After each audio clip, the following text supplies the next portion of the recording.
नमस्कार मित्रांनो. एका गरीब पत्नीने नवऱ्याला IAS बनवण्यासाठी स्वतःचे सर्वस्व पणाला लावले. पण अधिकारी होताच त्याने तिच्यासोबत असे काही केले की तिचे संपूर्ण आयुष्य उद्ध्वस्त झाले. पण शेवटी जे घडलं ते पाहून सगळेच थक्क झाले. शेवटपर्यंत ही कथा नक्की ऐका. मी स्वतःच्या रक्ताने आणि घामाने जो सिंदूर लावला होता तो आज दुसऱ्याच्या उंबरठ्यावर लिलाव होत होता. पोलिसांनी मला त्या चमचमत्या मंडपातून ढकलून बाहेर फेकले. तेव्हा माझी फाटलेली साडी आणि झिजलेल्या चपला पाहून तिथे उभे असलेले श्रीमंत लोक माझ्याकडे पाहून हसत होते. माझे पती, ज्यांना मी लोकांच्या घरातील उष्टी भांडी घासून मळलेले कपडे धुवून IAS अधिकारी बनवले होते, ते भीतीने नाही तर गर्वाने माझ्याकडे एखाद्या कीटकासारखे पाहत होते. तेवढ्यात त्या मोठ्या गर्दीत माझ्या पतींचा विश्वासू अंगरक्षक हळूच माझ्या थरथरणाऱ्या हातात एक कागदाचा तुकडा ठेवून गेला. तो पाहताच माझा आत्मा थरथरला आणि पायाखालची जमीनच सरकली. त्या एका कागदात असे भयानक आणि डोळ्यात पाणी आणणारे सत्य दडलेले होते, ज्याने मला आतून पूर्णपणे उद्ध्वस्त करून टाकले. त्या दिवशी आकाशात काळे कुट्ट ढग दाटून आले होते, अगदी तसेच जसे माझ्या आयुष्यावर दुःखाचे काळे ढग नेहमीच घोंगावत असायचे. खिडकीतून येणाऱ्या थंड वाऱ्याच्या झुळकीतही मला एक विचित्र तडफड जाणवत होती. मला आजही स्पष्ट आठवते, जेव्हा प्रथमच माधव मला म्हणाला होता की सावित्री, जर तू माझी साथ दिली नाहीस तर मी या जगात कुठेच टिकू शकणार नाही. माधवच्या त्या शब्दात एक वेगळीच वेदना होती, अशी एक तडफड होती जिने माझे सरळ साधे आणि निरागस मन पूर्णपणे वितळवून टाकले होते. आमचे लग्न एका अगदी लहान गावातील जुन्या शिव मंदिरात झाले होते. तिथे ना वाजंत्री वाजली, ना ढोल ताशांचा गजर झाला, ना मोठा मंडप उभारला गेला. माधवचे आई बाबा त्याच्या लहानपणीच एका रस्ता अपघातात वारले होते आणि माझे या जगात एक वृद्ध आजारी बाबा, त्यांच्याशिवाय कोणीच नव्हते. नशिबाचा खेळ असा की माझ्या पूज्य बाबांनी माधवसोबत माझे लग्न लावून दिल्यानंतर काही महिन्यातच या जगाचा कायमचा निरोप घेतला. त्यांच्या जाण्यानंतर माझे संपूर्ण विश्व फक्त आणि फक्त माधव भोवतीच फिरू लागले. माधव खूप शिकलेला होता. त्याच्या डोळ्यात नेहमी एक वेगळीच चमक असायची. जेव्हा तो मोठमोठी पुस्तके पाहायचा तेव्हा तो मला नेहमी म्हणायचा की सावित्री, मला या गरिबीच्या दलदलीतून तुला आणि स्वतःला बाहेर काढायचे आहे. मी एक दिवस या देशाचा मोठा सरकारी अधिकारी होईल आणि तुला त्या प्रत्येक आनंदाचा हक्क मिळवून दे ज्याची तू खऱ्या अर्थाने हकदार आहेस. पण त्या मोठ्या अधिकारी होण्याच्या वाटेत उभी असलेली सर्वात मोठी अडचण म्हणजे आमची भीषण गरिबी. आमच्याकडे सकाळचे जेवण झाल्यानंतर संध्याकाळी चूल पेटवण्यासाठीही पैसे नसत. माधवच्या अभ्यासासाठी लागणाऱ्या जाडजूड पुस्तकांची किंमत आमच्या पूर्ण महिन्याच्या रेशन आणि घर भाड्यापेक्षाही कितीतरी जास्त असायची. एके संध्याकाळी माधव खूप उदास होऊन मला म्हणाला की सावित्री, मला पुढील तयारीसाठी शहरात जावे लागेल आणि तिथल्या एका मोठ्या कोचिंगमध्ये प्रवेश घ्यावा लागेल. ते ऐकताच माझ्या पायाखालची जमीन सरकली. शहराचा खर्च, तिथे राहण्यासाठी खोली, दर महिन्याचे भाडे आणि त्या नामांकित कोचिंगची लाखो रुपयांची फी, हे सर्व आमच्यासारख्या गरीब लोकांसाठी एखाद्या सुवर्ण स्वप्नासारखे होते.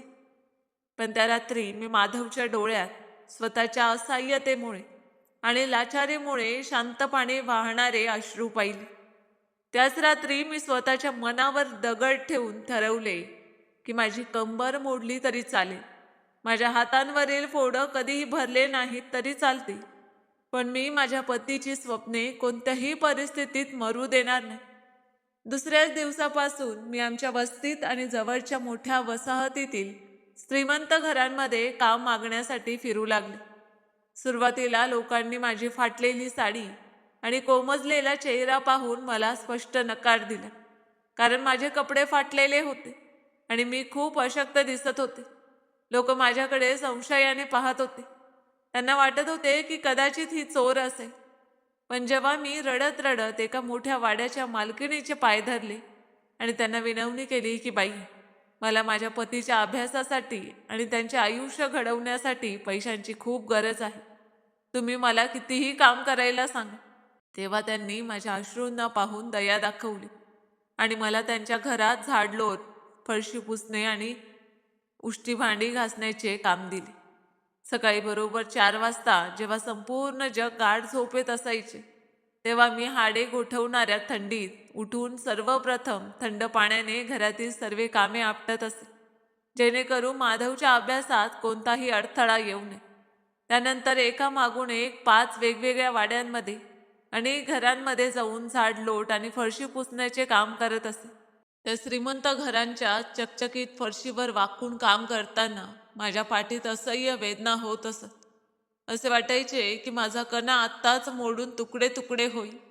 पण प्रत्येक वेळी जेव्हा त्या वेदना माझ्या सहनशक्तीच्या पलीकडे जात, तेव्हा मी माधवचा तो हसरा फोटो आठवत असे, जो त्यांनी लग्नाच्या पहिल्या दिवशी मला मोठ्या जिव्हाळ्याने दिला होता. उष्टी भांडी घासता घासता आणि सतत साबणाच्या पाण्यात हात राहिल्यामुळे माझ्या हातांची त्वचा पूर्णपणे फाटली होती. ब्लीच आणि डिटर्जंटच्या तीव्र परिणामामुळे बोटांच्या सांध्यावर खोल लाल जखमा झाल्या होत्या. त्या जखमांमध्ये सतत जळजळ आणि ठणका जाणवत असे.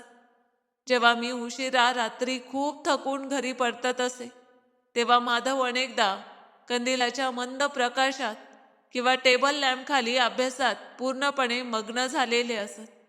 मला पाहताच ते लगेच पुस्तके बंद करत आणि माझे सुजलेले फाटलेले हात स्वतःच्या हातात घेऊन हुंदके देत रडू लागत. त्यांच्या डोळ्यातून अश्रू ओघळत माझ्या हातांवर पडत असत. ते म्हणत की सावित्री, तुझ्या या तपस्येचे, या अश्रूंचे आणि या रक्ताच्या प्रत्येक थेंबाचे ऋण मी माझे संपूर्ण आयुष्य देऊनही फेडू शकणार नाही. पण जेव्हा मी मोठा अधिकारी होईन, तेव्हा तुला या घराचीच नाही तर माझ्या हृदयाचीही राणी बनवून ठेवे. तुला कधीही जमिनीवर पाऊलही ठेवू देणार नाही. माधवचे हे गोड आणि धीर देणारे शब्द माझ्यासाठी संजीवनीसारखे काम करत होते. मी माझा सगळा शारीरिक थकवा, अंगदुखी आणि बोटांची जळजळ क्षणात विसरून जात असे. दुसऱ्या दिवशी पुन्हा त्याच नव्या ऊर्जेने आणि जिद्दीने दुसऱ्यांच्या घरातील कामे करण्यासाठी आणि त्यांचे नखरे सहन करण्यासाठी निघत असे. अनेकदा त्या श्रीमंत घरातील लोक रात्रीचे उरलेले शिळे किंवा आंबट झालेले अन्न दयेपोटी मला देत असत. पण मी ते अन्न स्वतः कधीच खात नसे. उलट ते खूप काळजीपूर्वक पिशवीत गुंडाळून घरी आणत असे, जेणेकरून माधवला रात्री भूक लागली तर त्याला ते खाता येईल. आणि मी स्वतः मीठ आणि वाळलेली भाकरी खाऊन किंवा फक्त पाणी पिऊन झोपत असे, जेणेकरून माधवच्या वाट्याचे दूध, फळे आणि पौष्टिक अन्न कधीही कमी पडू नये, कारण त्यांना मेंदूचे काम करायचे होते. एका दिवसाची गोष्ट आहे. माधवच्या कोचिंगचा पुढचा हप्ता भरण्याची अगदी शेवटची तारीख होती. त्या दिवशी पैसे भरले नाहीत तर त्यांचे नाव कोचिंगमधून काढून टाकले जाणार होते. त्यावेळी माझ्याकडे पूर्ण पैसे नव्हते. बरीच रक्कम कमी पडत होती. मी एका मालकिनीसमोर हात जोडले. त्यांना खूप विनंती केली की मला थोडे आगाऊ पैसे द्या. पण त्यांनी स्पष्ट नकार दिला. उलट माझ्यावर चोरीचा खोटा आरोप करून रागाने मला घराबाहेर काढले. त्या दिवशी मी रस्त्याच्या कडेला धुळीत बसून इतक्या मोठ्याने रडले की माझा घसा पूर्णपणे बसला. मला वाटू लागले होते की माझ्या गरिबीमुळे माधवचे ते सुंदर स्वप्न कायमचे तुटणार आहे. तेव्हा मी काहीही न विचार करता जड मनाने कानातील ते सोन्याचे छोटे झुमके काढले, जे माझ्या स्वर्गीय आईने मला शेवटची आठवण आणि आशीर्वाद म्हणून दिले होते. मी धावत एका सोनाराच्या दुकानात गेले आणि आईची ती शेवटची आठवण अगदी कमी किमतीत विकली. जेव्हा मी रडत रडत अनवाणी पायांनी ते पैसे घेऊन माधवकडे पोचले, तेव्हा त्यांनी माझे रिकामे कान आणि हातातील पैसे पाहताच मी आज काय गमावले आहे हे लगेच ओळखले. त्यांनी मला घट्ट मिठी मारली आणि आम्ही दोघे त्या छोट्याशा अंधारा खोलीच्या एका कोपऱ्यात बसून तासन तास रडत राहिलो. आमच्या हुंदक्यांखेरीज तिथे दुसरा कोणताही आवाज नव्हता. वेळ आपल्या गतीने पुढे सरकत गेला. आणि माधवच्या दिवस रात्र केलेल्या मेहनतीला शेवटी यश मिळू लागले. त्यांनी प्राथमिक परीक्षा खूप चांगल्या गुणांनी उत्तीर्ण केली होती. संपूर्ण वस्तीत फक्त आमच्याच घरात आनंदाची लाट पसरली होती. पण हा आनंद सोबत आणखी एक मोठी चिंता घेऊन आला होता. आता माधवला मुख्य परीक्षा आणि त्यानंतर होणाऱ्या मुलाखतीसाठी मुंबईला जावे लागणार होते. मुंबईसारख्या मोठ्या आणि महागड्या शहरात जाण्याचा सरळ अर्थ असा होता की आता आणखी जास्त पैशांची, नवीन कपड्यांची आणि राहण्या जेवणाची गरज भासणार होती. मी वेळ न दवडता माझ्या कामाचे तास आणखी वाढवले. आता मी सकाळी आणि दुपारी वाड्यांमध्ये काम करण्याबरोबरच रात्री एका छोट्या कपड्यांच्या गिरणीत जाऊन धागा कापण्याचे आणि शिवणाचे कामही करू लागले होते. मी 24 तासांपैकी क्वचितच 2-3 तास झोपू शकत होते. माझे डोळे खोल गेले होते. डोळ्यांखाली काळी वर्तुळे पडली होती. चेहरा पूर्णपणे फिक्का आणि काळवंडला होता. माझे शरीर फक्त हाडांचा सांगाडा उडले होते. जेव्हा माधव मुंबईला जाण्यासाठी तयार झाले, तेव्हा रेल्वे स्थानकावर उभे राहून त्याने गर्दीत माझा खरबरीत हात स्वतःच्या हातात घेतला आणि माझ्या कपाळावरील सिंदुराची शपथ घेतली. ते भरून आलेल्या आवाजात म्हणाले की सावित्री, तुझी ही महान तपस्या कधीच वाया जाणार नाही. मी मुंबईला जात आहे, पण माझे हृदय आणि माझा आत्मा कायम तुझ्या या फाटलेल्या सुती साडीच्या पदराशीच बांधलेले राहते. मी डोळ्यातील अश्रू लपवत हसले. माझ्या वृक्ष बोटांनी त्यांच्या गालावरून वाहणारे अश्रू पुसले आणि थरथरणाऱ्या हातांनी त्यांना ट्रेनमध्ये बसवून निरोप दिला. सुरुवातीच्या काही महिन्यात माधवचे वागणे अगदी तसेच होते. ते दर आठवड्याला मला PCO वरून किंवा कोणाच्या फोनवरून कॉल करत असत. जेव्हा त्यांचा कॉल येत असे तेव्हा माझ्या आठवडाभराचा सगळा थकवा आणि अंगदुखी जणू क्षणात नाहीशी होत असे. ते माझ्याशी तासनतास बोलत, त्यांच्या अभ्यासाच्या नियोजनाबद्दल सांगत, मुंबईतील वातावरणाबद्दल सांगत आणि हेही विचारत की सावित्री, तू वेळेवर जेवलीस ना, स्वतःची काळजी घे. पण जसजसा वेळ पुढे सरकत गेला आणि महिने उलटत गेले, तसतसे त्यांचे कॉल येण्याचे प्रमाण हळूहळू कमी होऊ लागले. आधी जो कॉल दर आठवड्याला नियमित येत असे, तो आता महिन्यात फक्त 1-2 वेळाच येऊ लागला. जेव्हा मी स्वतः माझ्या कमाईतून पैसे वाचवून त्यांना कॉल करण्याचा प्रयत्न करत असे, तेव्हा त्यांचा फोन अनेकदा व्यस्त लागत असे किंवा ते खूपच कोरड्या आवाजात म्हणत की सावित्री, मी आता खूप व्यस्त आहे, ग्रंथालयात बसलो आहे, नंतर बोलू, आणि लगेच फोन ठेवत. माझ्या सरळ, साध्या आणि भोळ्या मनाला मात्र असेच वाटत होते की कदाचित देशातील सर्वात मोठ्या परीक्षेचा ताण खूप जास्त असेल, म्हणूनच त्यांना माझ्याशी बोलायला वेळ मिळत नसे. मी याच विचाराने समाधानी होते की माझा पती देशातील सर्वात मोठ्या पदासाठी स्वतःला तयार करत आहे. एक दिवस मला माधवची खूप आठवण येत होती. माझे मन आतून अस्वस्थ झाले होते. तेव्हा मी माझ्या जमा केलेल्या पैशातून काही रुपये काढले, मुंबईचे तिकीट घेतले आणि त्यांना काहीही न सांगता त्यांनी दिलेल्या पत्त्यावर पोचले. जेव्हा मी तिथे पोचले तेव्हा पाहिले की माधव एका अतिशय सुंदर, स्वच्छ आणि आलिशान खोलीत राहत होते. त्यांच्या खोलीत मोठमोठी नवीन पुस्तके, एक खूप महागडा नवीन लॅपटॉप आणि अनेक प्रकारचे आधुनिक व महागडे कपडे कपाटात व्यवस्थित टांगलेले होते. माधवने पाण्याचा ग्लास हातात घेतला, दार उघडले आणि मला फाटलेल्या जुन्या कपड्यात दाराशी उभे पाहिले. तसे त्यांचा चेहऱ्याचा रंगच उडाला. त्यांच्या चेहऱ्यावर स्वतःच्या पत्नीला पाहिल्याचा आनंद किंवा समाधान नव्हते. उलट त्यांच्या डोळ्यात एक विचित्र भीती आणि राग स्पष्ट दिसत होता. त्यांनी काहीही न बोलता माझा हात पकडला, मला आत ओढले आणि जोरात दार बंद केले. त्यानंतर ते अतिशय कठोर स्वरात म्हणाले की तू इथे मला काहीही न सांगता का आलीस? तुला याची जराही कल्पना आहे का की यामुळे माझ्या अभ्यासाचे किती मोठे नुकसान होऊ शकते? माधवचे हे बदललेले वागणे आणि माझ्याकडे पाहण्याची तिरस्कारपूर्ण नजर पाहताच माझ्या डोळ्यातून अश्रूंचा बांध फुटला. मी रडत रडत म्हणाले की माधव, मला तुझी खूप आठवण येत होती. माझा जीव राहावेना म्हणून मी तुझ्या आवडीचे बेसनाचे लाडू करून घेऊन आले. माधवने त्या लाडूंच्या छोट्याशा डब्याकडे कटाक्ष टाकला आणि तो झटकन टेबलाच्या एका बाजूला फेकून दिला. ते अतिशय गर्विष्ठ आवाजात म्हणाले की सावित्री, तू अजूनही तशीच गावाकडची राहिली आहेस. तुझ्यात काहीच बदल झालेला नाही. तुला इतकी सुद्धा समज नाही की कोणासमोर कसे यायचे. जरा स्वतःकडे बघ. तुझे हे मळके कपडे आणि तुझा हा चेहरा.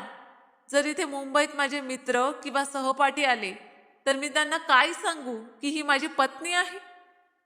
माधवचे ते विषारी शब्द माझ्या निरागस मनावर एखाद्या धारदार खंजिरासारखे घाव घालून गेले. मी पूर्णपणे निशब्द झाले. माझी जीभ जणू टाळूला चिकटली होती. ज्या पतीच्या अस्तित्वासाठी, ज्यांचे स्वप्ने पूर्ण करण्यासाठी मी दिवस रात्र दुसऱ्यांच्या घरातील घाण साफ केली, स्वतःचे सुख, आराम आणि आयुष्य बाजूला ठेवले, त्यांनाच आज माझ्या कपड्यांची आणि माझ्या चेहऱ्याची लाज वाटत होती. मी माझ्या फाटलेल्या साडीचा पदर आणखी घट्ट ओढून घेतला आणि शांतपणे खोलीच्या एका कोपऱ्यात थंड जमिनीवर जाऊन बसले. त्या संपूर्ण रात्री माधव माझ्याशी एक शब्दही बोलले नाही. ते माझ्याकडे पाठ करून आपल्या नवीन लॅपटॉपवर काम करत राहिले आणि मी मात्र रात्रभर गुडघ्यात डोके खुपसून हंबरडा दाबत रडत राहिली. दुसऱ्या दिवशी सकाळ होताच माधवने मला जबरदस्तीने रेल्वे स्थानकावर आणले.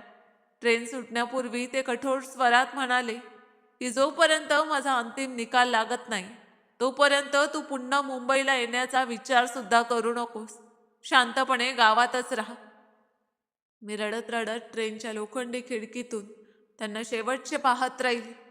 पण त्यांनी एकदाही मागे वळून माझ्या अश्रूंनी भरलेल्या डोळ्यांकडे पाहिले नाही.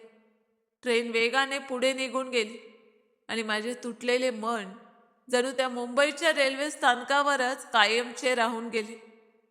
मला काहीच समजत नव्हते की जो माधव कधी काळी माझ्या हातांवरील फोडं पाहून व्याकुळ व्हायचा, तो आज इतका कठोर, इतका निर्दयी आणि इतका परका कसा झाला. दिवस आठवड्यात बदलले, आठवडे महिन्यात बदलले, पण मुंबईहून परत आल्यानंतर माझ्या मनात जी अज्ञात भीती घर करून बसली होती ती मला क्षणभरही शांतपणे जगू देत नव्हती. मुंबई रेल्वे स्थानकावरचा तो प्रसंग माझ्या डोळ्यांसमोर एखाद्या भयानक सावलीसारखा वारंवार उभा राहत होता. जेव्हा माधवने मला स्वतःच्या त्या खोलीतही परकी समजून ट्रेनमध्ये बसवले आणि एकदाही मागे वळून माझ्याकडे पाहिले नाही, तेव्हा मी गावातील त्या छोट्याशा ओलसर खोलीत एकटीच परतली. सभोवताली पसरलेली शांतता मला अक्षरशः खायला उठत असे, पण माझे भोळे आणि सरळ मन प्रत्येक वेळी माधवची ती जुनी प्रतिमा आठवून स्वतःलाच समजावत असे की कदाचित मोठा अधिकारी होण्यासाठीच्या अभ्यासाचा ताण खूप जास्त असेल, म्हणूनच त्यांचा स्वभाव थोडा चिडचिडा झाला असावा. मी मनाशी ठरवले होते की जेव्हा माधवचे स्वप्न पूर्ण होईल, जेव्हा ते या देशाच्या सर्वात मोठ्या परीक्षेत यशस्वी होतील, तेव्हा त्यांचा हा राग, ही धूर्तता आणि ही कडवटता क्षणात नाहीशी होईल. ते पुन्हा माझे तेच जुने माधव होतील जे माझ्या हातांवरील फोडं पाहून हुंदके देत रडत असत. या एकाच आशेच्या आधारावर मी स्वतःला पुन्हा सावरले आणि आधीपेक्षाही अधिक मेहनत करू लागले. कारण मुंबईत राहण्याचा खर्च, तिथल्या घराचे भाडे, पुस्तकांचा खर्च आणि माधवच्या राहणीमानाचा स्तर आता पूर्णपणे बदलला होता. त्यासाठी आधीपेक्षा कितीतरी जास्त पैशांची गरज होती. मी माझ्या कामाचे वेळापत्रक आणखी वाढवले. आता मी पहाटे 4 वाजल्यापासून रात्री 1 वाजेपर्यंत एखाद्या यंत्रासारखी काम करत असे. सकाळी दवबिंदूंनी गवत अजूनही ओले असताना आणि हाडे गोठवणाऱ्या थंडीत लोकांच्या घरांचे दरवाजेही उघडलेले नसताना मी पाण्याची बादली आणि झाडू घेऊन पहिल्या वाड्यासमोर उभी राहत असे. श्रीमंत घरांच्या मोठ्या स्वयंपाकघरात जाऊन जेव्हा मी रात्रीची उष्टी भांडी घासत असे, तेव्हा विम आणि साबणातील तीव्र रसायनांमुळे माझ्या बोटांवरील जुन्या जखमा पुन्हा उघडत असत. त्या जखमातून कधीकधी रक्ताच्या बारीक धारा वाहू लागत, पण मी साडीच्या पदराने ते रक्त पुसत पुन्हा भांडी घासू लागत असे. कारण मला माहीत होते की जर मी काम हळू केले तर मालकीन रागवून मला कामावरून काढून टाकेल आणि जर काम गेले तर मुंबईत राहणाऱ्या माधवच्या अभ्यासासाठी पैसे कुठून आणणार. दुपारी जेव्हा सूर्य डोक्यावर येत असे तेव्हा मी कडक उन्हात अणवाणी पायांनी किंवा झिजलेल्या चपला घालून एका वाड्यातून दुसऱ्या वाड्याकडे धावत असे.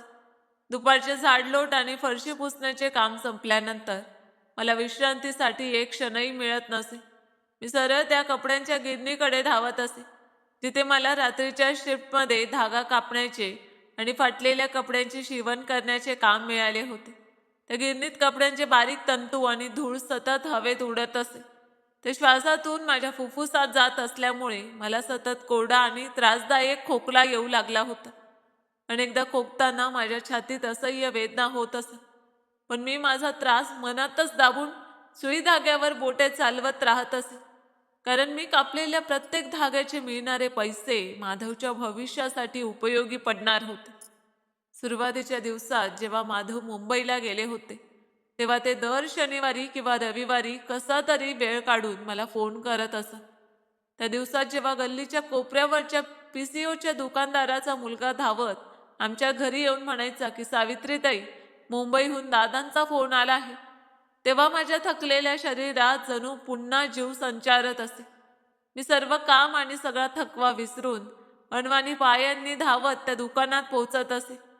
थरथरणाऱ्या हातांनी जेव्हा फोनचा रिसिव्हर कानाला लावत असे, तेव्हा माधवचा आवाज ऐकताच माझ्या डोळ्यातून आनंद अश्रू वाहू लागले. त्या काळात माधव माझ्याशी खूप आपुलकीने बोलत असत.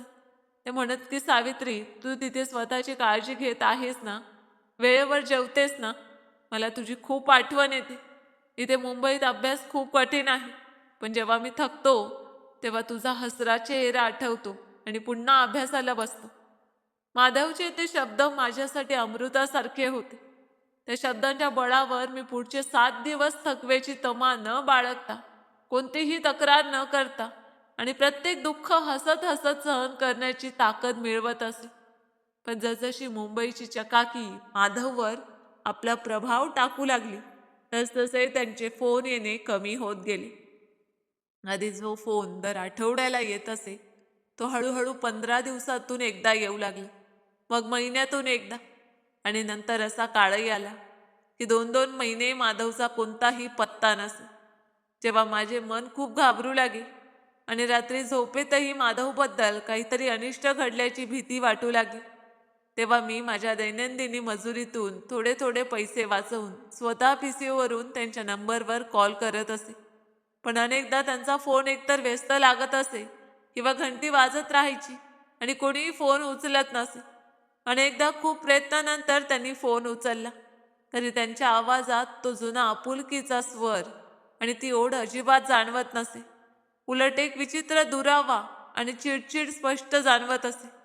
फोन उचलताच ते थंड आणि कोरड्या आवाजात म्हणत की सावित्री, मी तुला किती वेळा सांगितलं आहे की मला वारंवार कॉल करून त्रास देऊ नकोस. इथे मुंबईत माझा प्रत्येक मिनिट खूप मौल्यवान आहे. मी ते उगाच वेळ घालवत नाहीये. दिवस रात्र मोठमोठ्या पुस्तकात डोके खुपसून अभ्यास करावा लागतो. तुझे असे वारंवार कॉल येतात, त्यामुळे माझ्या अभ्यासात व्यत्यय येतो. मला वेळ मिळाला की मी स्वतः तुला कॉल करेन. आता फोन ठेव. एवढे बोलून ते लगेच फोन ठेवत आणि मी त्या बंद झालेल्या फोनचा रिसिव्हर काही क्षण कानाला लावून तशीच उभी राहत असे. पीसीओचा दुकानदारही माझ्याकडे दयेने आणि सहानुभूतीने पाहत असे. त्याची ती नजर पाहून माझी असह्यता आणखी वाढत असे. मग मी शांतपणे मान खाली घालून माझ्या खोलीकडे परत निघत असे. संपूर्ण वाटभर माझ्या डोळ्यातून अश्रू वाहत असत आणि मी स्वतःला दोष देत असे की खरंच मीच किती मूर्ख आहे. माधव इतक्या मोठ्या परीक्षेची तयारी करत आहे आणि मी माझ्या आठवणींमध्ये अडकून त्यांना त्रास देत आहे. मला त्यांची साथ द्यायला हवी, त्यांच्या कामात अडथळा बनायला नको.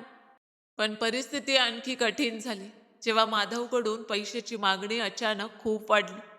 एक दिवस त्यांचे पत्र आले. त्यात त्यांनी लिहिले होते की त्यांना एका नवीन आणि मोठ्या कोचिंगच्या अभ्यास साहित्याची गरज आहे. त्याशिवाय मुंबईतील एका महागड्या भागात शांत खोली भाड्याने घ्यावी लागत आहे, कारण जुन्या खोलीत खूप गोंधळ असतो. त्यासाठी त्यांना तातडीने 500 रुपये हवे होते. त्या काळात 500 रुपये एका गरीब मजूर स्त्रीसाठी एखाद्या डोंगरा एवढे मोठे होते. माझ्याकडे जे काही थोडेफार साठवलेले पैसे होते ते मी आधीच त्यांच्याकडे पाठवले होते. आता माझ्याकडे एक फुटकी कवडी सुद्धा उरली नव्हती. मी ज्या ज्या वाड्यात काम करत होते त्या सर्व मालकांकडे हात जोडून आगाऊ पैसे मागितले, पण सगळ्यांनी नकार दिला. एका मालकिनीने तर मला टोमणा मारत म्हटले की सावित्री, तू दर महिन्याला आगाऊ पैसे मागतेस, हे पैसे नक्की कुठे खर्च करतेस? त्यांचे ते शब्द ऐकून माझा आत्मसन्मान आतून हादरला. पण मी एक शब्दही बोलले नाही, कारण त्या क्षणी मला फक्त माधवसाठी पैशांची गरज होती. जेव्हा मला कुठेच मार्ग दिसला नाही, तेव्हा मी माझ्या बाबांनी माझ्यासाठी शेवटची आठवण म्हणून ठेवलेला जमिनीचा छोटासा तुकडा विकण्याचा निर्णय घेतला.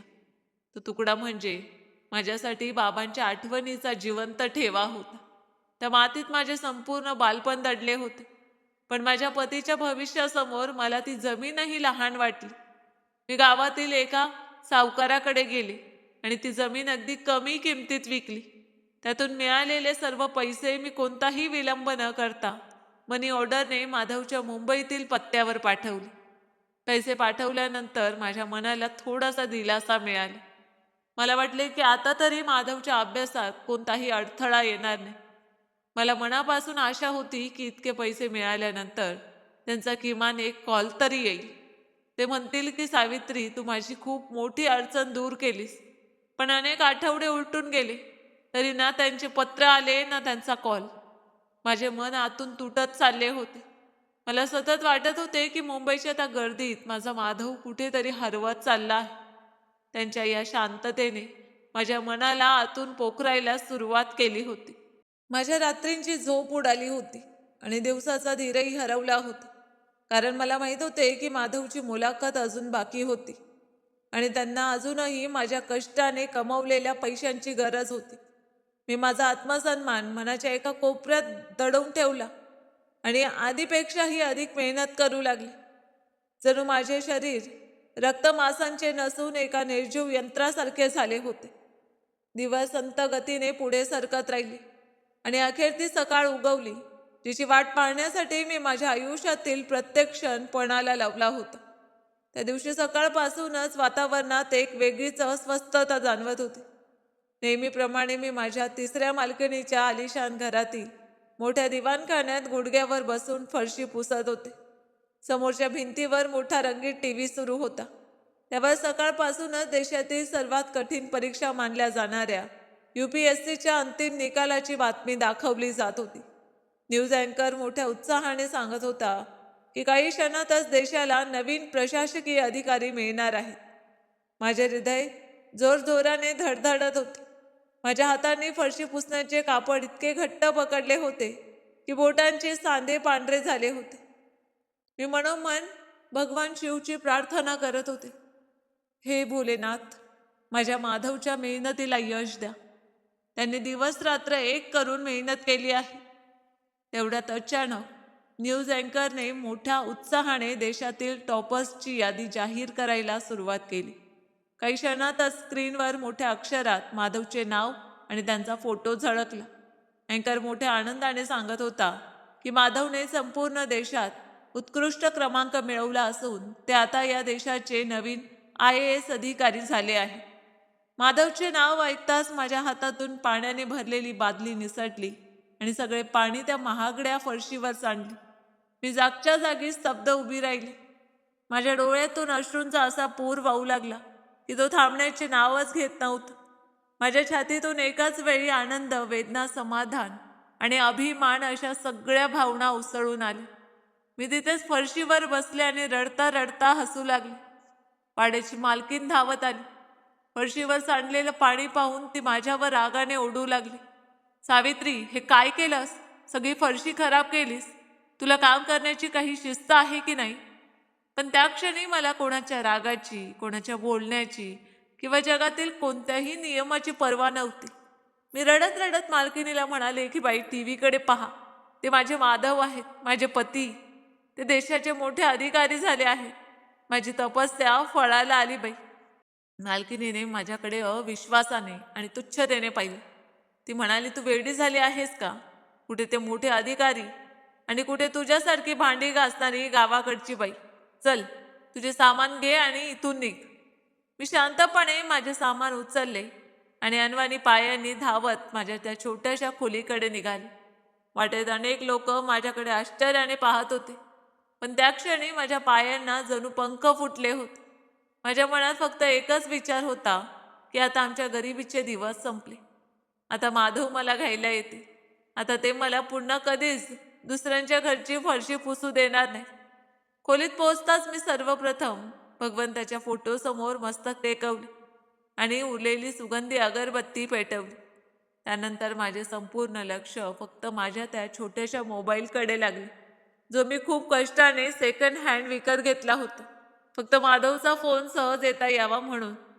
मला पूर्ण खात्री होती की इतक्या मोठ्या यशानंतर माधव सर्वात आधी आपल्या सावित्रीलाच फोन करते, जिच्या घामाच्या कष्टांवर त्यांच्या स्वप्नांची इमारत उभी राहिली होती. मी तो मोबाईल छातीशी धरून बसले. सकाळचे 11 वाजले, दुपारचे 3 वाजले. संध्याकाळचा मंद प्रकाश हळूहळू पसरला. त्यानंतर काळोखाने संपूर्ण गाव आपल्या कुशीत घेतले.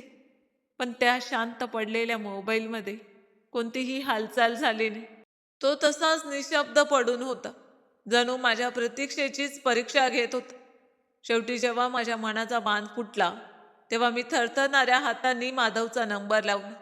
पण प्रत्येक वेळी एक यांत्रिक आवाज ऐकू येत होता की आपण ज्या क्रमांकावर संपर्क साधण्याचा प्रयत्न करत आहात तो सध्या बंद आहे किंवा नेटवर्क क्षेत्राबाहेर आहे. मी स्वतःची समजूत काढली. मनाशी म्हणाले की कदाचित ते खूप व्यस्त असतील. देशातील मोठमोठे नेते, वरिष्ठ अधिकारी आणि माध्यमांचे प्रतिनिधी त्यांची मुलाखत घेत असतील. सगळेजण त्यांचे अभिनंदन करत असतील, म्हणूनच त्यांचा फोन बंद असेल. दुसऱ्या दिवशी सकाळी जेव्हा मी वर्तमानपत्राच्या दुकानात गेले, तेव्हा मुख्य पानावर माधवचा एक खूप मोठा आणि स्पष्ट फोटो छापलेला होता. त्या फोटोमध्ये माधवच्या गळ्यात गुलाबाच्या फुलांचे मोठमोठे हार होते. त्यांच्या चेहऱ्यावर अमर्याद आत्मविश्वास आणि यशाचा आनंद स्पष्ट दिसत होता. त्यांच्या आजूबाजूला शहरातील मोठमोठे सूट बूट घातलेले प्रतिष्ठित लोक उभे होते. ते त्यांना मिठाई भरवत होते आणि त्यांचे अभिनंदन करत होते. मी ते वर्तमानपत्र विकत घेतले आणि माझ्या खोलीच्या एका कोपऱ्यात बसून त्या फोटोवर हळुवारपणे बोट फिरवले. माधवच्या चेहऱ्याला स्पर्श केला आणि डोळ्यातून अश्रू वाहू लागले. मनात एकच विचार येत होता की काश या क्षणी मीही त्यांच्या शेजारी उभी असते. पण माझे मन आतून खूप अस्वस्थ झाले होते. एक अज्ञात भीती हळूहळू माझ्या मनाला पोखरत होती. असेच 3 दिवस तडफडत आणि वाट पाहत गेली. चौथ्या दिवशी दुपारी मी माझ्या खोलीबाहेर वाळलेल्या लाकडांचा ढीग गोळा करत होते. तेवढ्यात गावाच्या धुळीने भरलेल्या रस्त्यावर एक मोठी चमचमीत काळी गाडी येऊन थांबली. त्या गाडीच्या पुढे आणि मागे 2 पोलिसांची वाहने होती. त्यांच्या लाल निळ्या दिव्यांचा प्रकाश चमकत होता आणि सायरनचा मंद आवाज परिसरात घुमत होता. संपूर्ण गावातील लोक आपापल्या घराबाहेर येऊन आश्चर्याने पाहू लागले की या गरीब झोपडीसमोर एवढा मोठा सरकारी ताफा कसा आला. माझ्या छातीत धडधड इतकी वाढली की जणू हृदय छाती फाडून बाहेर येईल असे वाटू लागले. माझ्या डोळ्यात आनंद अश्रू तरळले. मला वाटले की माझा माधव, त्याने आपले वचन पाळले. ते मला घेण्यासाठी आले आहेत. मी साडीच्या पदराने माझे घामाने आणि धुळीने माखलेले हात पुसले आणि धावत गाडीपाशी गेले. गाडीचे दार उघडले आणि त्यातून माधव खाली उतरले. त्याने अतिशय महागडा आणि आकर्षक सूट घातला होता. डोळ्यांवर काळा चष्मा होता आणि त्यांच्या चालण्यात एक वेगळाच रुबाब आणि गर्व दिसत होता. ते खाली उतरताच 2 गणवेशातील पोलीस त्यांच्या पुढे आणि मागे उभे राहिले. माधवच्या चेहऱ्यावर गावातील या मातीकडे किंवा माझ्या त्या छोट्याशा घराकडे पाहून कोणतीही ओढ किंवा भावना नव्हती. मी आनंदाने भारावून त्यांचे पाय स्पर्श करण्यासाठी खाली वाकले, पण त्यांनी लगेच आपले पाय मागे घेतले आणि हाताने मला मागे सरकण्याचा इशारा केला. जणू माझ्या स्पर्शाने त्यांना अस्वस्थ वाटत होते. त्याने डोळ्यांवरील काळा चष्मा काढला आणि अत्यंत थंड, निर्विकार आणि अनोळखी स्वरात म्हणाले की सावित्री, इथे कोणताही गोंधळ करू नकोस. आज चल, मला तुझ्याशी एक महत्त्वाची आणि शेवटची गोष्ट बोलायची आहे. त्यांच्या या वागण्याने माझा सारा उत्साह एका क्षणात विरून गेला. मी घाबरलेल्या मनाने त्यांच्या मागोमाग माझ्याच खोलीत गेले. पोलीस बाहेर दाराशी उभे राहून पहारा देत होते. खोलीत आल्यावर माधवने आजूबाजूच्या भिंतींवर साचलेली कोळ्याची जाळी आणि तुटलेली चूल यांच्याकडे तुच्छतेने पाहिले. जणू त्या जागेत उभे राहणेही त्यांना सहन होत नव्हते. त्याने खिशातून रुमाल काढून नाकाजवळ धरला. मी थरथरणाऱ्या आवाजात म्हणाले की माधव, तुम्ही आलात. मला माहित होतं तुम्ही नक्की याल. तुम्ही तर खूप मोठं यश मिळवलं. आज संपूर्ण देश तुमचं नाव घेतोय. बसा ना, मी तुमच्यासाठी पाणी आणते.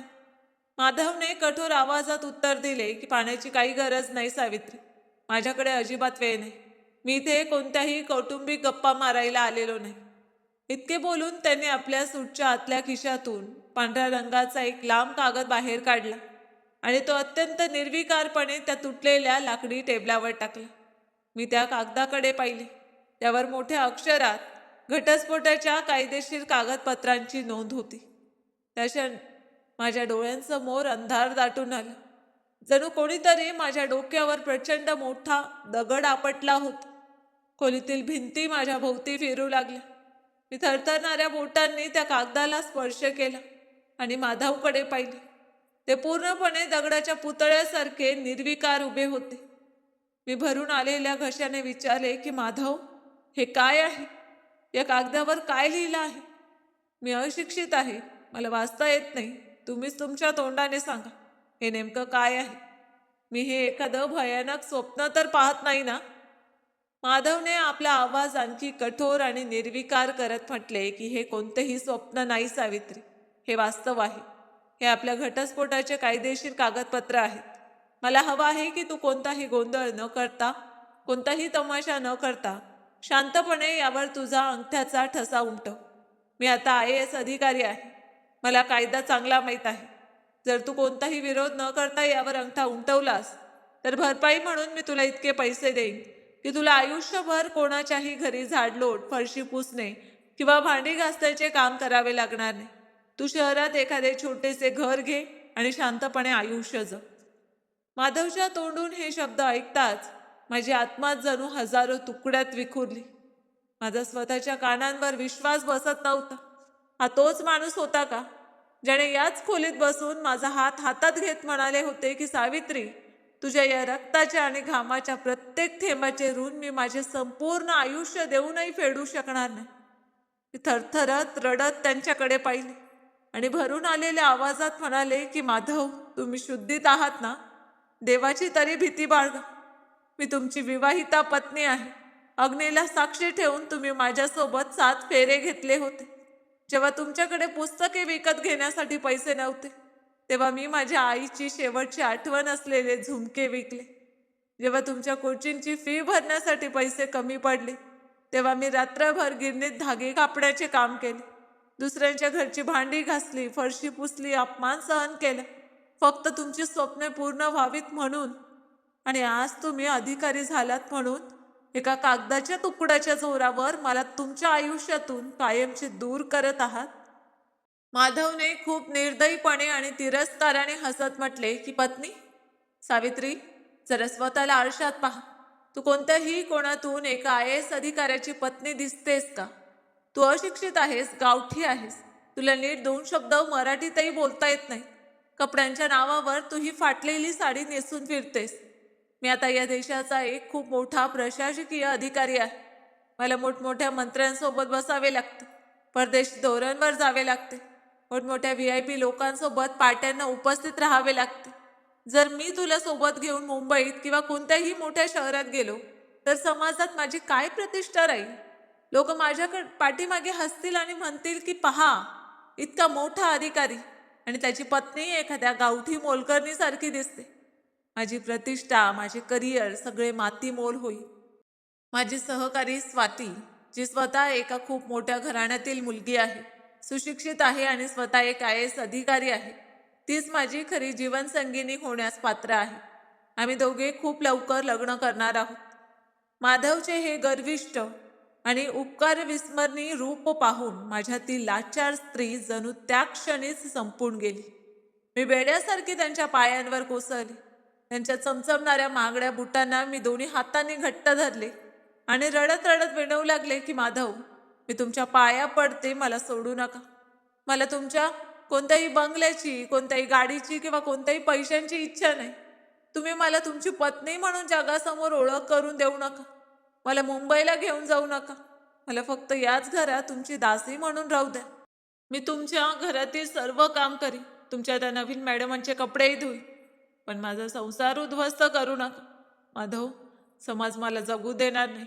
लोक मला कुलक्षणी आणि टाकून दिलेली स्त्री म्हणून आयुष्यभर टोमणे मारतील. मी तुमच्याशिवाय कुठे जाऊ? या जगात माझे तुमच्याशिवाय दुसरे कोणीही नाही माधव. पण माधवच्या त्या दगड झालेल्या हृदयावर माझ्या किंकाळण्याचा, माझ्या अश्रूंचा आणि माझ्या असहाय्यतेचा रत्तीभरही परिणाम झाला नाही. त्यांच्या चेहऱ्यावर फक्त त्यांच्या नव्या आयुष्याचा गर्व आणि अहंकार दिसत होता. त्यांनी अत्यंत क्रूरपणे आपले पाय मागे ओढले आणि मला जोरात ढकलून दिले. त्या धक्क्याने माझे डोके लोखंडी पेटीवर आपटले आणि माझ्या कानाजवळून रक्ताची एक पातळ धार वाहू लागली. ते माझ्यासमोर उभे राहून अतिशय थंड आणि धमकीच्या स्वरात म्हणाले की सावित्री, मी तुला शेवटचा इशारा देत आहे. जर तू सरळ या कागदांवर आपल्या अंगठ्याचा ठसा उमटवला नाहीस आणि माझ्या मार्गात उभी राहण्याचा प्रयत्न केलास, तर मी कायद्याच्या आणि माझ्या अधिकाराचा असा वापर करीन की तू आयुष्यभर तुरुंगाच्या गजाआड राहशील. एका IAS अधिकाऱ्याच्या विरोधात उभे राहण्याचा परिणाम काय असतो याची तुला कल्पनाही नाही. इतके बोलून त्यांनी माझे एकही शब्द न ऐकता मला रक्ताने माखलेल्या अवस्थेत फरशीवर तडफडत सोडले. ते आपल्या त्या मोठ्या काळ्या गाडीत बसले आणि धुळीचा लोट उडवत निघून गेले. मी मात्र त्या अंधाऱ्या ओसाड खोलीत एकटीच माझ्या उद्ध्वस्त झालेल्या नशिबावर अश्रू ढाळत बसून राहिली. माधव गेल्यानंतर खोलीतील ती थंड जमीन जणू माझ्या अश्रूंनी पूर्णपणे भिजली होती. कानाच्या कडेतून वाहणारे रक्त आता सुकून काळ्या डागात रूपांतरित झाले होते.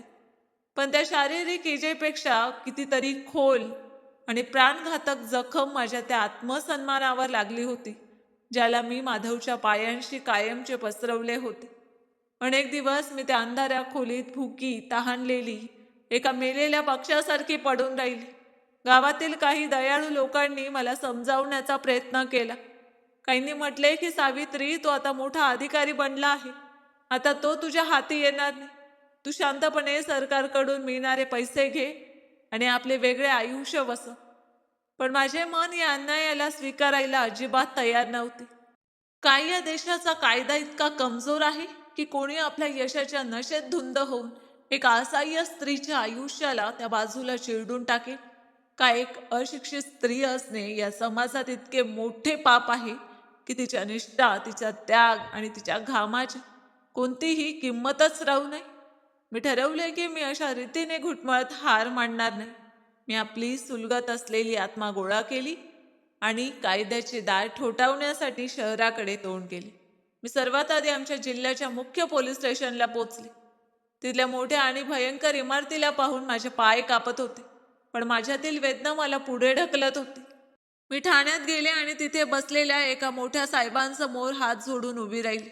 मी रडत आपली संपूर्ण कहाणी सांगितली की मी कसे माधवला शिकवले आणि कसे ते आज मला सोडून दुसरे लग्न करत आहेत. पण पोलिसांनी जसे माधवचे नाव आणि त्यांचा हुद्दा ऐकला तसे त्यांच्या चेहऱ्यावरचे भाव क्षणात बदलले. त्याने मला वरून खाली तिरस्काराने पाहिले आणि आपल्या टेबलावर हात मारत ओरडला की ये बाई, शुद्धीत आहेस का? माहीत आहे का तू कोणाचे नाव घेत आहेस? श्री माधवजी या जिल्ह्याचे नाही तर संपूर्ण प्रदेशाचे होणारे मोठे IAS अधिकारी आहेत. त्यांचे होणारे सासरे साहेब यांची पोच वरपर्यंत आहे. तुझ्यासारखी भांडी घासणारी गावठी स्त्री त्यांच्यावर खोटा आरोप ठेवून पैसे उकळायला आली आहेस. इथून निघ, नाहीतर सरकारी कामात अडथळा आणल्याबद्दल आणि एका मोठ्या अधिकाऱ्याला बदनाम केल्याबद्दल मी तुला या क्षणी तुरुंगाच्या खोलीत बंद करीन. मी रडत राहिले, विनवू लागले, त्यांचे पाय धरले, पण त्या वर्दीवाल्याच्या हृदयात एका गरीबसाठी जागा नव्हती. त्याने 2 शिपायांना इशारा केला आणि त्यांनी मला बाहूने पकडून जबरदस्तीने ठाण्याच्या फाटका बाहेर फेकले. जेव्हा कायद्याच्या रक्षकांनीच मला धुतकारले तेव्हा माझा विश्वास या संपूर्ण जगावरून उडू लागला. पण मला कळले की माधवच्या लग्नाची तारीख अगदी जवळ आली आहे. ते शहरातील सर्वात मोठे आलिशान आणि पंचतारांकित हॉटेल द रॉयल पॅलेसमध्ये होणार होते. लग्नाचे कार्ड मला मिळाले नव्हते, पण संपूर्ण शहरात त्या लग्नाची चर्चा एखाद्या सणाप्रमाणे होत होती, कारण एक IAS अधिकारी दुसऱ्या IAS अधिकाऱ्याशी लग्न करणार होता. स्वातीच्या वडिलांनी त्या लग्नात पाण्यासारखे पैसे ओतले होते. सभोवताली मोठमोठे पोस्टर लागले होते ज्यावर माधव आणि स्वातीच्या हसत असलेले फोटो होते. फोटोंना पाहून माझे हृदय आतून जळत होते. मी ठरवले की जर मला कुठेही न्याय मिळाला नाही तर मी सरळ त्या लग्नाच्या मंडपात जाईन, जिथे भगवंताला साक्षी मानून माधव दुसऱ्या स्त्रीच्या कपाळात सिंदूर भरणार होते. मी संपूर्ण जगासमोर उभी राहून माझा हक्क मागे. त्यानंतर मला मृत्यू आला तरी त्याची मला पर्वा नव्हती. शेवटी तो काळा दिवसही उजाडला, ज्याने माझी उरलेली दुनिया उद्ध्वस्त करण्याची जणू पूर्ण तयारी केली होती.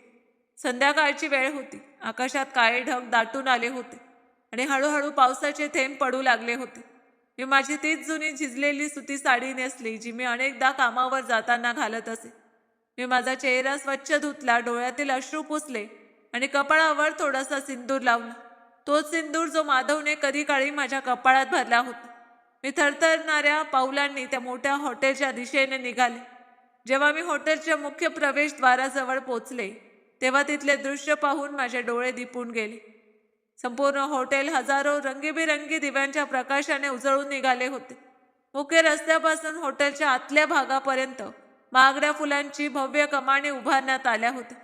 एकापेक्षा एक महागड्या आणि आलिशान गाड्या तिथे येऊन थांबत होत्या. त्यातून रेशमी कपडे, हिऱ्यांचे दागिने आणि सूटबूट परिधान केलेले प्रतिष्ठित पाहुणे उतरून आत जात होते. सर्वत्र ऐश्वर्य, थाटमाट आणि जल्लोषाचे वातावरण होते. हॉटेलच्या मुख्य प्रवेशद्वारावर कडक सुरक्षा व्यवस्था होती. काळे सूट घातलेले उंच बाउन्सर आणि पोलिसांचे सुरक्षा रक्षक प्रत्येक पाहुण्याचे आमंत्रण पत्र काळजीपूर्वक तपासत होते. माझ्यासारख्या फाटके कपडे घातलेल्या स्त्रीला तिथे सरळ प्रवेश मिळणे अशक्यच होते. मी प्रवेशद्वाराजवळ एका मोठ्या झाडाच्या सावलीत लपून उभी राहिली आणि आत जाण्याचा मार्ग शोधू लागले. तेवढ्यात पाहुण्यांचा एक मोठा समूह, जो एखाद्या प्रभावशाली नेत्याच्या कुटुंबातील असल्यासारखा वाटत होता, गाड्यातून उतरला. त्यांच्या भोवती मोठी गर्दी होती. मी क्षणाचाही विलंब न करता माझ्या साडीचा पदर घट्ट डोक्यावर ओढला आणि त्या गर्दीत अशी मिसळले की सुरक्षा रक्षकांच्या नजरेत मी पडलेच नाही. त्यांच्या मागोमाग मी शांतपणे हॉटेलच्या मुख्य सभागृहात प्रवेश केला. आतले दृश्य एखाद्या जादुई जगासारखे होते. जमिनीवर मखमली लाल गलिचा अंतरलेला होता. छतावरून काचेची भव्य झुंबरे लटकत होती, ज्यातून सोनेरी प्रकाश सर्वत्र पसरत होता. हवेत महागड्या अत्तराचा आणि गुलाबाच्या फुलांचा मंद सुगंध दरवळत होता. हॉलच्या अगदी मध्यभागी एक अतिशय भव्य मंडप सजलेला होता, जो पांढऱ्या आणि गुलाबाच्या फुलांनी पूर्णपणे नटलेला होता. मंडपाच्या मध्यभागी हवनकुंडातील पवित्र अग्नी प्रज्वलित होती आणि तिचा धूर वरच्या दिशेने शांतपणे जात होता. पंडितजी मोठ्या आवाजात मंत्रोच्चार करत होते आणि त्याच मंडपाच्या मध्यभागी रेशमी आसनावर माधव आणि स्वाती बसले होते. माधवने गडद रंगाची हिऱ्यांनी जडवलेली शेरवाणी परिधान केली होती आणि त्यांच्या डोक्यावर रेशमी साफा बांधलेला होता. ते एखाद्या राजासारखे दिसत होते. त्यांच्या शेजारी बसलेली स्वाती लाल रंगाच्या लेंग्यात सोन्याचे आणि हिऱ्यांचे दागिने परिधान करून एखाद्या अप्सरेसारखी दिसत होती. त्या दोघांच्या चेहऱ्यावर विजयाचा आणि अहंकाराचा एक वेगळाच भाव स्पष्ट दिसत होता. त्या दोघांना त्या पवित्र मंडपात एकत्र बसलेले पाहताच माझ्या छातीत जणू ज्वालामुखीच उसळलं. माझ्या डोळ्यांसमोर माझे संपूर्ण आयुष्य एका क्षणात कोसळल्यासारखे वाटले. सकाळी 4 वाजता उठणे, कापऱ्या थंडीत गार पाण्याने भांडी घासणे, माधवच्या पुस्तकांसाठी उपाशी पोटी राहणे, गिरणीत काम करताना बोटे जखमी होणे, हे सर्व मी याच दिवसासाठी केले होते का? माझी भीती, माझा संकोच आणि माझी असहाय्यता एका क्षणात प्रचंड संतापात बदलली. मी माझी शुद्ध हरपल्यासारखी त्या गर्दीतून वाट काढत मंडपाकडे धावू लागले. सभोवताली पाहुण्यांची कुजबूज सुरू होती. त्याचवेळी मी माझी सर्व ताकद एकवटून मोठ्याने ओरडले की थांबा, हे लग्न होऊ शकत नाही. हे लग्न पूर्णपणे बेकायदेशीर आहे. माझ्या त्या तीव्र किंकाळीचा आवाज घुमताच संपूर्ण आलिशान हॉलमध्ये क्षणात शांतता पसरली. पंडितजींचे मंत्रोच्चार मध्येच थांबले आणि तिथे उपस्थित असलेले शेकडो प्रतिष्ठित पाहुणे एकदम माझ्याकडे वळून पाहू लागले. सर्वांच्या नजरा माझ्यावर खेळल्या होत्या. माधवने जसा माझा आवाज ऐकला तशी त्यांच्या हातातील पूजेची सामग्री निसटून थेट हवन कुंडात पडली. त्याने दचकून माझ्याकडे पाहिले आणि त्यांच्या चेहऱ्याचा रंग क्षणात उडाला. पण पुढच्या क्षणी त्यांच्या डोळ्यात संताप आणि तिरस्कार स्पष्ट दिसू लागले. स्वाती आणि तिचे बाबा, जे मंडपाजवळच उभे होते, तेही पूर्णपणे स्तब्ध झाले. स्वातीचे बाबा, जे अत्यंत प्रतिष्ठित व्यक्ती होते, पुढे आले आणि त्यांनी माधवकडे पाहत कठोर स्वरात विचारले की माधव, हे नेमके काय चालले आहे? ही स्त्री कोण आहे आणि ती या पवित्र मंडपात उभी राहून असे का ओढत आहे? माधव आपल्या जागेवरून उठले. त्याने आपली शेरवानी नीट केली आणि अतिशय चातुर्याने थंड स्वरात म्हणाले की पप्पा, तुम्ही काळजी करू नका. ही स्त्री पूर्णपणे वेडी आहे. ही आमच्या गावातील आहे आणि हिचे मानसिक संतुलन ठीक नाही. ही अनेकदा मोठमोठ्या श्रीमंत लोकांच्या लग्नात आणि कार्यक्रमांमध्ये शिरते आणि अशाच खोट्या आरोपांच्या आधारे पैसे उकळण्याचा प्रयत्न करते. सिक्युरिटी कुठे गेली आहे? तुम्ही लोक काय करत आहात? या वेड्या स्त्रीला आत कोणी आणले? तिला लगेच बाहेर काढा. माधवच्या तोंडून हे भयंकर आणि क्रूर खोटे ऐकून माझा आत्मा थरथरला. माझ्या डोळ्यातून अश्रूंच्या धारा वाहू लागल्या. पण मी मागे हटण्यास नकार दिला. मी मंडपाकडे हात उंचावत मोठ्याने म्हणाले की माधव, तुम्ही आपल्या यशाच्या नशेत इतके आंधळे झाले आहात की भगवंताच्या या पवित्र अग्नीसमोरही इतके मोठे खोटे बोलत आहात. तुम्ही मला वेडी म्हणत आहात. मी तुमची कायदेशीर विवाहित पत्नी आहे, सावित्री. तुम्ही माझ्यासोबत गावातील मंदिरात 7 फेरे घेतले होते. विसरलात का ते दिवस, जेव्हा तुमच्याकडे कोचिंगची फीस भरण्यासाठी पैसे नव्हते आणि मी माझ्या आईचे शेवटचे झुमके विकले होते? माझे हे हात पहा. याच हाताने श्रीमंत घरात भांडी घासून मी तुम्हाला या IASच्या खुर्चीपर्यंत पोहोचवले आहे आणि आज तुम्ही मला संपूर्ण जगासमोर वेडी म्हणत आहात फक्त या श्रीमंत मुलीशी लग्न करता यावे म्हणून. माझे हे शब्द ऐकून तिथे उपस्थित पाहुण्यांमध्ये कुजबूज सुरू झाली. काही लोक माधवकडे संशयाने पाहू लागले. हे पाहून स्वातीच्या बाबांचा राग अनावर झाला. त्यांनी तिथे तैनात असलेल्या पोलीस अधिकाऱ्यांकडे पाहत संतापाने म्हटले की काय पाहत आहात तुम्ही? एक वेडी स्त्री इथे येऊन माझ्या VIP पाहुण्यांसमोर तमाशा करत आहे. माझ्या मुलीचे लग्न बिघडवत आहे आणि तुम्ही सगळे फक्त उभे आहात. तिला याच क्षणी ओढून बाहेर फेका, नाहीतर तुमच्या सगळ्यांच्या नोकऱ्या धोक्यात येतील.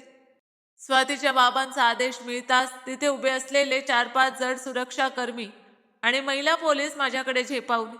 त्यांनी कोणतीही दया किंवा सभ्यता न दाखवता मला चारही बाजूंनी घेरले. 2 महिला पोलिसांनी माझे विस्कटलेले केस मागून घट्ट पकडले आणि मला मंडपापासून दूर ओढू लागले. मी खूप विरोध केला. मी आपले पाय गालीच्यात रोवून धरायचा प्रयत्न केला. मी माधवचे नाव घेत मोठ्याने म्हणाले की माधव, मला सोडू नका. भगवंतासाठी असा अन्याय करू नका. हा माझ्या आयुष्याचा प्रश्न आहे. पण माधव शांतपणे उभे राहिले. त्यांच्या चेहऱ्यावर एक क्रूर समाधान झळकत होते, जणू त्यांच्या आयुष्यातील एखादा मोठा अडथळाच दूर होत होता. पोलिसांनी मला अतिशय निर्दयीपणे ओढत त्या चमचमत्या हॉलमधून बाहेर नेण्यास सुरुवात केली. माझ्या साडीचा पदर सुटला होता. माझ्या चपला तिथेच हॉलच्या मध्यभागी राहिल्या. तिथे उभे असलेले श्रीमंत पाहुणे माझ्याकडे असे पाहत होते जणू मी एखादी अस्पृश्य, एखादी भयंकर गुन्हेगार किंवा त्यांच्या सुंदर जगाला घाण करणारी एखादी कीड आहे. कुणीही माझ्या मदतीसाठी पुढे आले नाही. कुणीही पोलिसांना थांबवण्याचा प्रयत्न केला नाही. श्रीमंतांच्या त्या गर्दीत माणुसकी पूर्णपणे हरवली होती. महिला पोलिसांनी मला हॉटेलच्या मोठ्या लॉबीतून ओढत मुख्य गेटकडे आणले. पाऊस आता खूप जोरात कोसळत होता. त्यांनी मला मुख्य फाटका बाहेर आणताच अतिशय क्रूरपणे रस्त्याच्या टोकदार दगडांवर ढकलून दिले. मी जोरात जमिनीवर आपटले. दगडांच्या धक्क्याने माझ्या कोपराची आणि गुडघ्यांची त्वचा सोलली गेली आणि तिथून ताजे रक्त वाहू लागले. माझ्या कपाळावरील तो पवित्र सिंदूर, जो मी माझ्या प्राणांपेक्षाही जास्त जपून ठेवला होता, पावसाच्या पाण्यात आणि रस्त्यावरील धुळीत मिसळून पूर्णपणे वाहून गेला.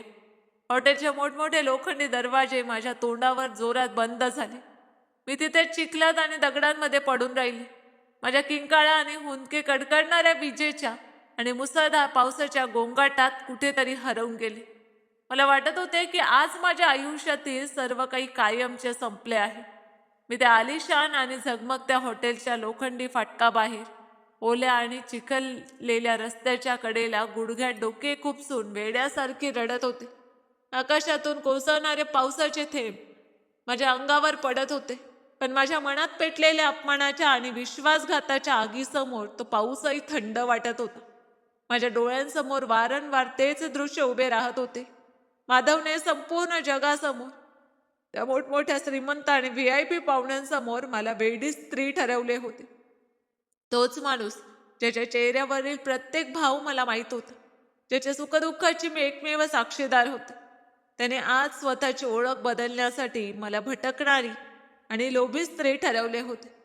माझ्या गुडघ्यातून आणि कोपऱ्यातून वाहणारे रक्त पावसाच्या पाण्यात मिसळून रस्त्यावर पसरत होते. पण त्या शारीरिक वेदनेची मला रत्तीभरही जाणीव नव्हती. माझे भोळे आणि निरागस मन जे आत्तापर्यंत माधवच्या प्रत्येक कठोर वागण्यामागे त्याचा मानसिक ताण समजून त्यांना माफ करत आले होते, ते आता पूर्णपणे तुटून गेले होते. मला वाटत होते की या जगात आता माझ्यासाठी कोणतीही जागा उरलेली नाही. जेव्हा कायद्याच्या रक्षकांनी, समाजातील मोठ्या लोकांनी आणि स्वतः माझ्या पतीनेच मला नाकारले होते, तेव्हा मी कोणाच्या आधारावर आणि कशासाठी जगायची? मी माझे आयुष्य संपवण्याचा विचार करू लागले होते. इतक्यात अचानक एक विचित्र हालचाल झाली. माझ्या हुंदक्यांमध्ये मला समोर कोणीतरी येऊन उभे असल्याची जाणीव झाली. मी हळूहळू माझे जड आणि सुजलेले डोळे वर केले. पावसाच्या धुसर पडद्यामधून मला एक उंच सावली दिसली. ती सावली थोडी जवळ आली आणि स्ट्रीट लाईटच्या मंद प्रकाशात तिचा चेहरा स्पष्ट दिसू लागला. तो दुसरा कोणी नसून माधवचा खाजगी आणि विश्वासू सरकारी बॉडीगार्ड विक्रम होता. विक्रम नेहमी माधवसोबत सावलीसारखा राहत असे. माधव शहरात कुठेही गेले की त्यांच्या सुरक्षेसाठी विक्रम नेहमी तत्पर असायचा. काही मिनिटांपूर्वी हॉटेलमध्ये महिला पोलीस आणि सुरक्षाकर्मी मला निर्दयीपणे ओढत असताना मी पाहिले होते की विक्रम मंडपाच्या एका कोपऱ्यात शांतपणे उभा राहून हे सर्व पाहत होता. त्यावेळी त्याच्या डोळ्यात एक विचित्र असहाय्यता आणि वेदना स्पष्ट दिसत होती. पण तो आपल्या नोकरीच्या जबाबदारीला आणि शिस्तीला बांधलेला होता. विक्रमला आपल्या समोर अशा अवस्थेत उभे पाहून माझे संपूर्ण शरीर भीतीने थरथरू लागले. मला वाटले की कदाचित माधवचा राग अजून शांत झाला नाही आणि त्याने विक्रमला मला इथूनही हाकलून देण्यासाठी किंवा आणखी त्रास देण्यासाठी पाठवले आहे. मी दगडांवर घसरत थोडी मागे सरकू लागले आणि कापऱ्या आवाजात दोन्ही हात जोडून विनवू लागले की विक्रम भाऊ, मला मारू नका, मला इथून हाकलू नका. मी आता पुन्हा कधीही त्या हॉटेलमध्ये जाणार नाही. मी पुन्हा कधीही माधवचे नाव तोंडावर आणणार नाही. मी खूप दूर निघून जाईल, जिथे कोणी मला पाहूही शकणार नाही. भगवंतासाठी माझ्यावर दया करा, मला सोडून द्या. माझ्या तोंडून हे लाचार शब्द ऐकून विक्रमच्या चेहऱ्यावरील कठोर भाव क्षणात विरघळले. त्यांच्या डोळ्यात राग नव्हता, तर अमर्याद खंत, वेदना आणि पश्चातापाचे अश्रू तरळू लागले. त्याने घाबरलेल्या नजरेने सभोवताली पाहिले. हॉटेलच्या गेटवर तैनात इतर सुरक्षाकर्मी किंवा पोलीस त्याच्याकडे पाहत तर नाहीत ना याची खात्री केली. आत लग्नाचे विधी मोठ्या उत्साहात सुरू होते. सर्व पाहुणे आणि अधिकारी आत व्यस्त होते आणि बाहेर मुसळधार पाऊस कोसळत असल्यामुळे पहाराही थोडा सैल झाला होता.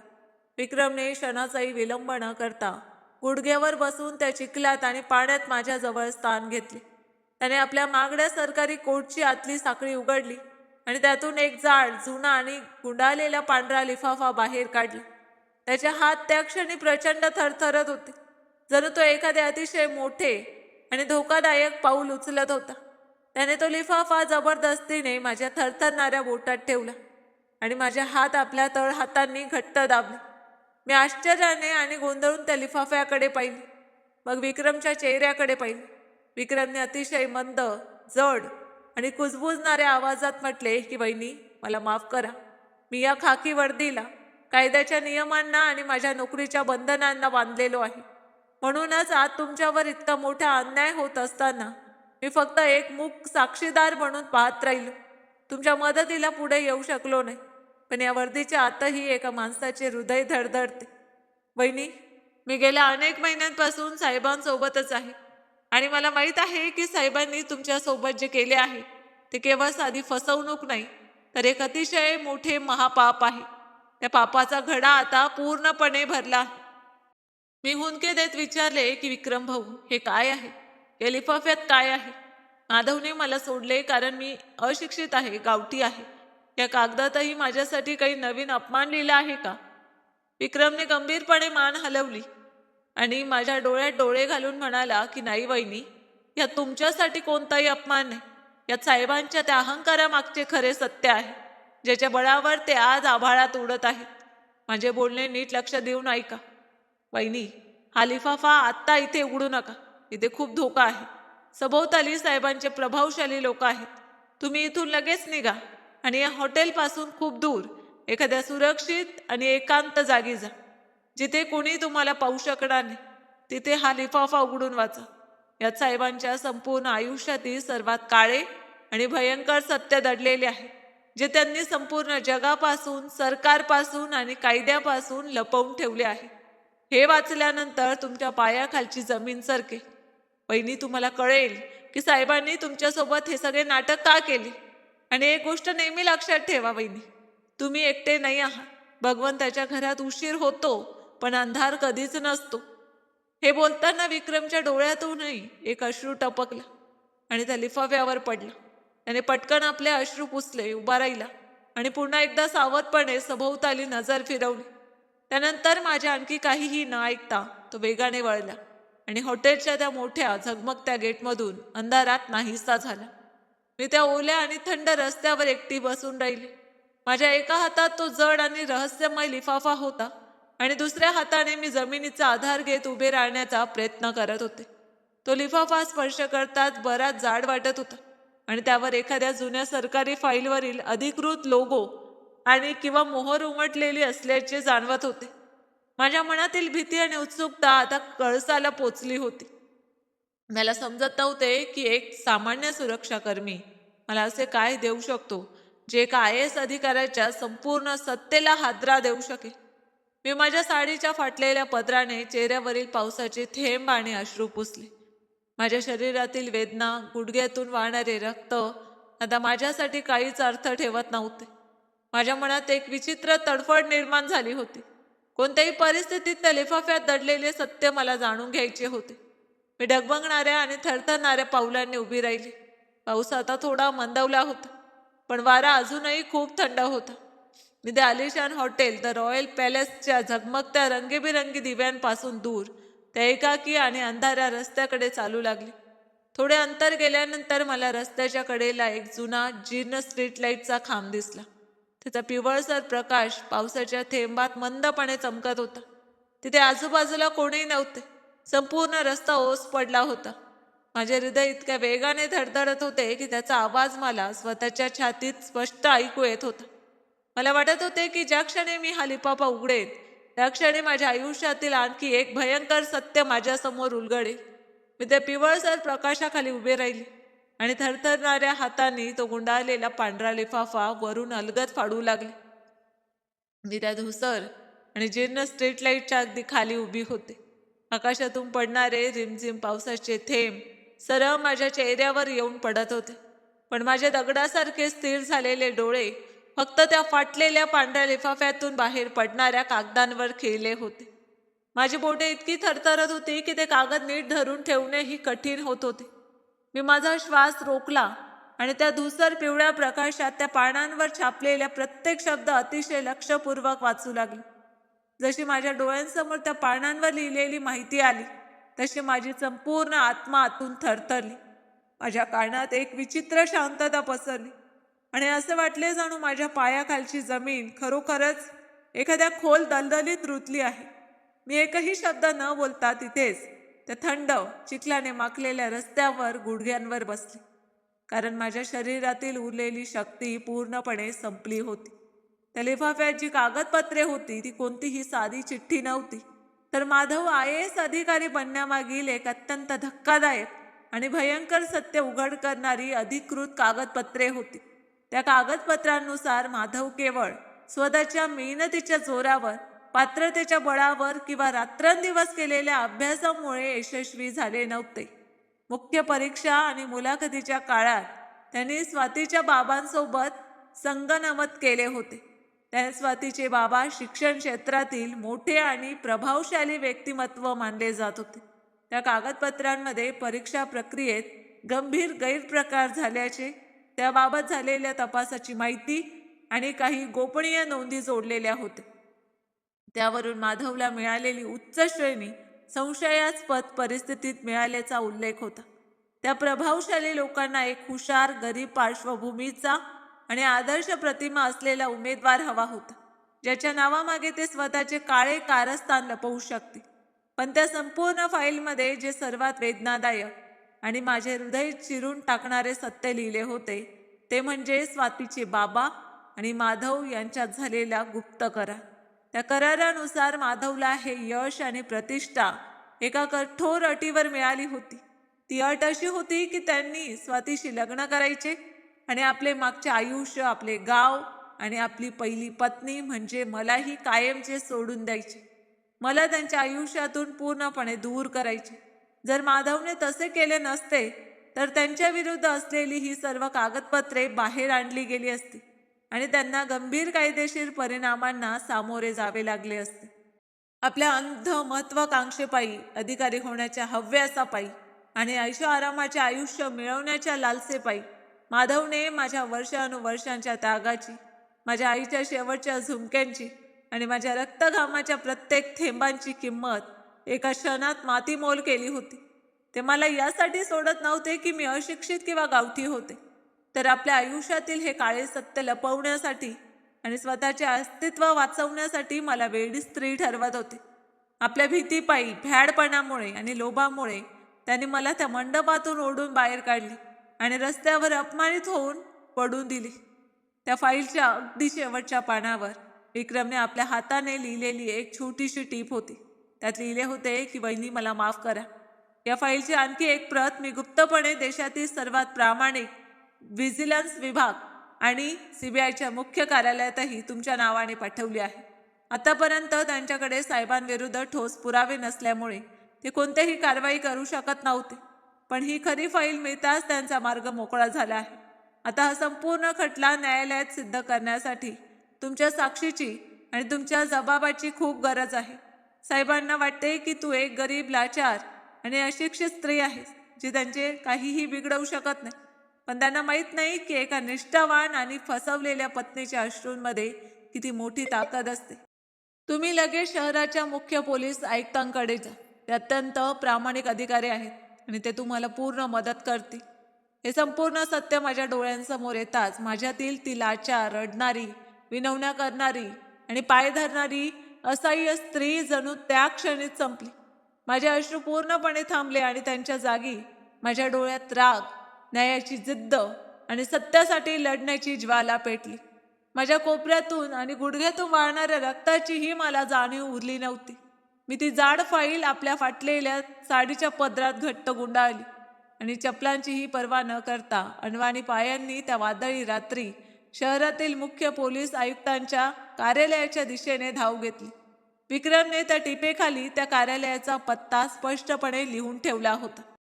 पोलीस आयुक्त अत्यंत कर्तव्यदक्ष आणि प्रामाणिक अधिकारी होते. ते अनेक महिन्यांपासून त्या मोठ्या शिक्षण माफिया आणि पेपर लीक रॅकेट विरुद्ध ठोस पुरावे गोळा करण्याचा प्रयत्न करत होते. पण राजकीय दबाव आणि पैशांच्या बळामुळे त्यांच्यापर्यंत कोणतेही ठोस पुरावे पोचत नव्हते.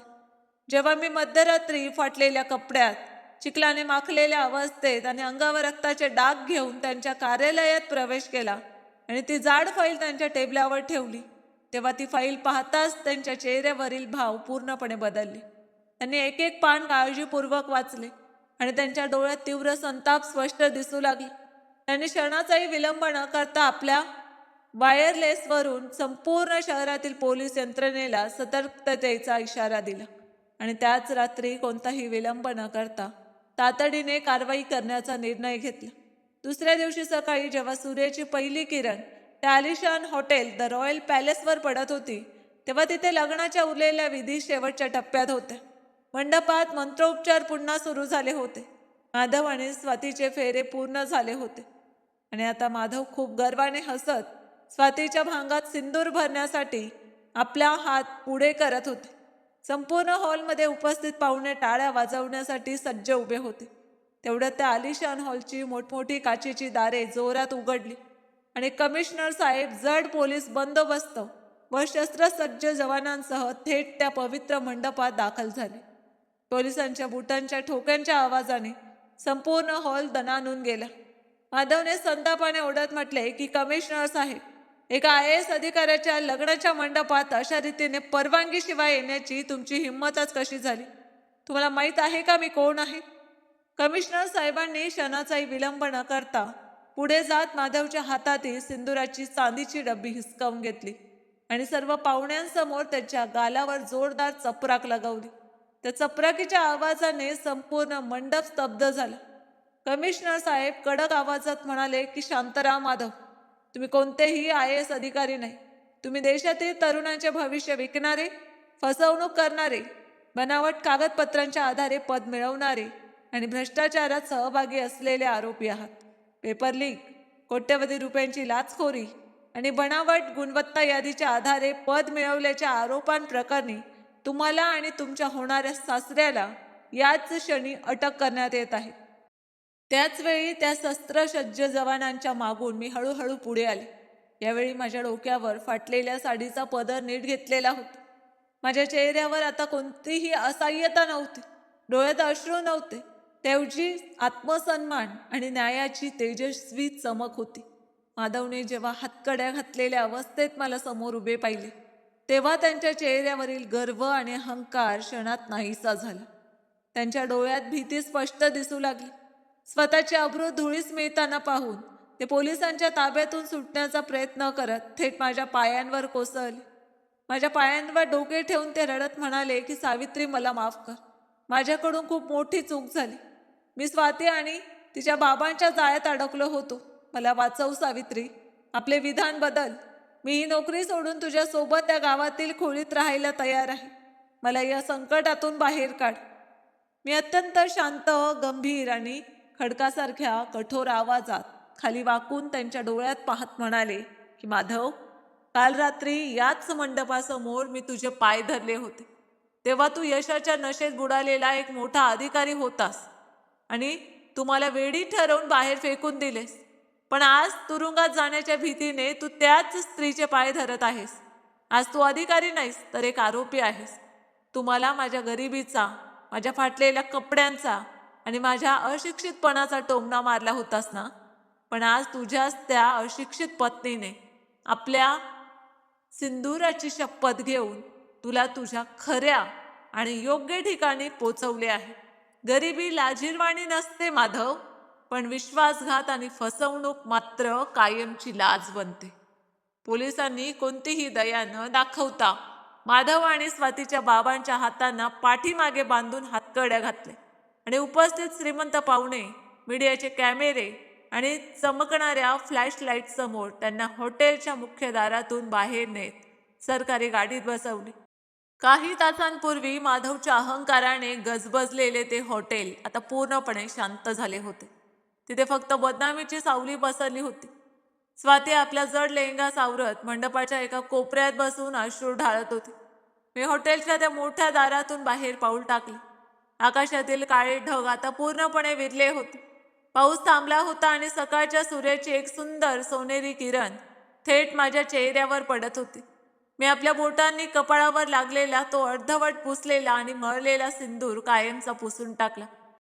कारण आता मला माझे आयुष्य जगण्यासाठी अशा कोणत्याही नात्याच्या आधाराची गरज नव्हती, जे इतरांच्या अश्रूंवर, फसवणुकीवर आणि कपटाच्या पोकळ पायावर उभे असते. मी आपल्या हातांवरील त्या फाटलेल्या आणि जखमी बोटांकडे पाहिले. त्या हातातून आता घामाचा नव्हे तर एका स्वतंत्र, स्वाभिमानी आणि आत्मसन्मानाने जगणाऱ्या स्त्रीच्या कष्टांचा सुगंध येत होता. मी माझ्या आयुष्याची नव्याने सुरुवात करण्याचा, पूर्ण स्वाभिमानाने, सन्मानाने आणि डोके उंच ठेवून जगण्याचा निर्धार केला. कारण या न्यायाच्या लढाईत विजय कोणत्याही पदाचा किंवा सत्तेचा नव्हता, तर एका सत्यासाठी लढणाऱ्या स्त्रीच्या पवित्र आत्मसन्मानाचा झाला होता. मित्रांनो, या कथेतून एवढं शिकायला मिळतं की त्याग, प्रामाणिकपणा आणि सत्य कधीच पराभूत होत नाही. तुमच्या मते सावित्रीने जे केलं ते योग्य होतं का? तुमचं मत आम्हाला कमेंटमध्ये नक्की सांगा. कथा आवडली असेल तर व्हिडिओला लाईक करा, चॅनलला सबस्क्राईब करा आणि आपल्या मित्रमैत्रिणींनाही नक्की शेअर करा. धन्यवाद.